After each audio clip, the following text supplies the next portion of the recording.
Hello बच्चों, आइए प्रश्न को पढ़ते हैं। यदि g(x) बराबर माइनस में वर्गमूल 25 माइनस एक्स की घात तो सीमा x1 की ओर g(x माइनस g1 बटे x माइनस 1 का मान है। इसके लिए हमें चार विकल्प दिए गए हैं। पहला विकल्प है माइनस में 1 बटे वर्गमूल 24, दूसरा विकल्प है हमारे पास वर्गमूल 24, तीसरा है माइनस में वर्गमूल 24, चौथा है 1 बटे वर्गमूल 24। सबसे पहले हमें इस प्रश्न की मुख्य अवधारणा को समझना होगा। हम जानते हैं यदि हमारे पास 1 बटे एफ एक्स है और एफ एक्स कुछ इस प्रकार से है कि a प्लस में बी एक्स, अर्थात यह हो जाएगा हमारा यहाँ पर a प्लस बी एक्स। हम जानते हैं कि एक परिमेयकरण विधि होती है। इसमें क्या करना पड़ता है, यह जो हमारा धनात्मक चिन्ह है यहाँ पर ऋणात्मक चिन्ह लगा करके ऊपर नीचे हम यहाँ पर गुणा कर देते हैं।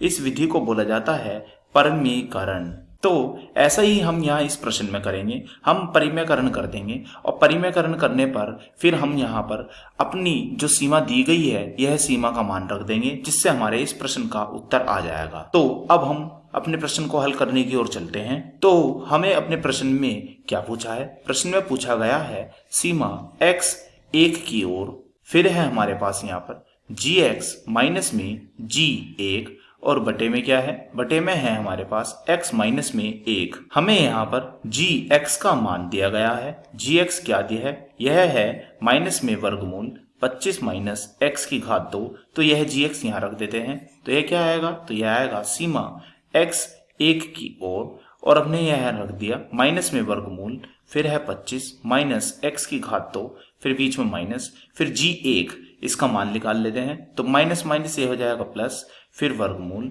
फिर है यह 25 माइनस 1 की घात यह है 2। तो हमने g1 का मान यहाँ रख दिया। फिर बटे में है हमारे पास यहाँ पर x माइनस 1।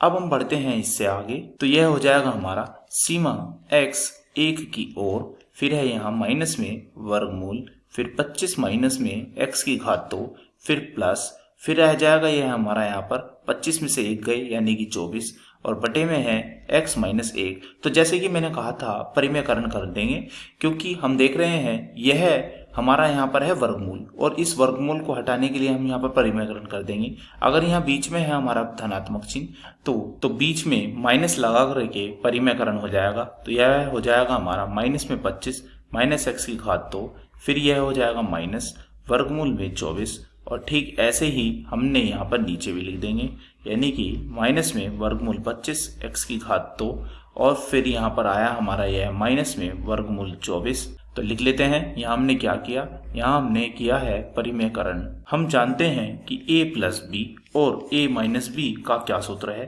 इसका सूत्र होता है हमारे पास a की घात 2 बीच में माइनस b की घात 2।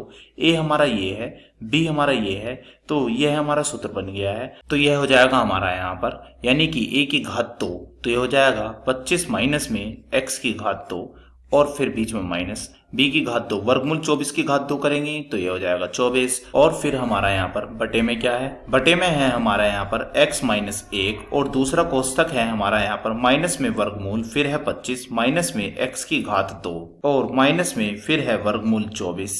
सीमा है हमारी यहाँ पर x1 की ओर और बराबर चली रहा है। तो यह हो जाएगा हमारा 25 माइनस 24 यानी कि 1। तो यह हो गया 1 माइनस x की घात 2। नीचे क्या है, नीचे है हमारा यहाँ पर x माइनस 1 और दूसरे कोष्ठक में है हमारा माइनस में फिर वर्गमूल 25 माइनस x की घात 2 माइनस में वर्गमूल 24।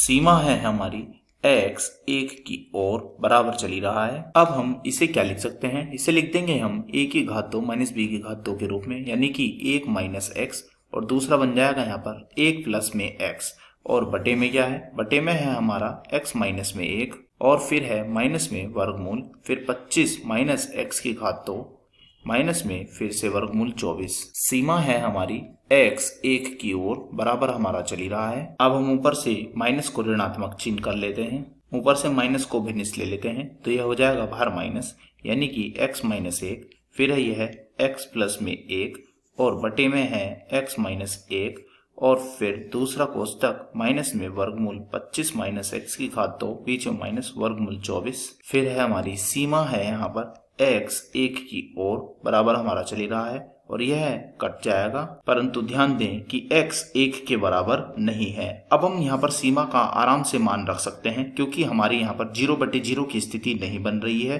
तो हो जाएगा बाहर था माइनस और अंदर हो जाएगा 1 प्लस में 1 और बटे में क्या जाएगा, बटे में हमने बाहर उभयनिष्ठ ले लिया है माइनस को, तो अंदर हो जाएगा हमारा यहाँ पर वर्गमूल में 25 माइनस 1 की घात 2, फिर बीच में माइनस, फिर था वर्गमूल 24 और हमने बाहर उभयनिष्ठ लिया है माइनस, तो यह जाएगा माइनस माइनस प्लस, बराबर हमारा चल ही रहा है। यह माइनस कट जाएंगे, तो 1 और 1 2 ऊपर और बटे में क्या आ जाएगा, बटे में आ जाएगा यह यहाँ पे हो जाएगा हमारा 25 माइनस 1 यानी कि वर्गमूल 24 प्लस में फिर से यह वर्गमूल 24, बराबर यह चल ही रहा है। तो यह कुल मिलाकर कितना हो गया, तो यह हो जाएगा 2 वर्गमूल 24 और इस 2 से यह 2 कट जाएगा। तो हमारे इस प्रश्न का उत्तर आया है 1/वर्गमूल में 24। तो हम कह सकते हैं कि इस प्रश्न का हमारा डी विकल्प सही है। आशा करता हूँ यह प्रश्न आपको समझ में आया होगा। धन्यवाद।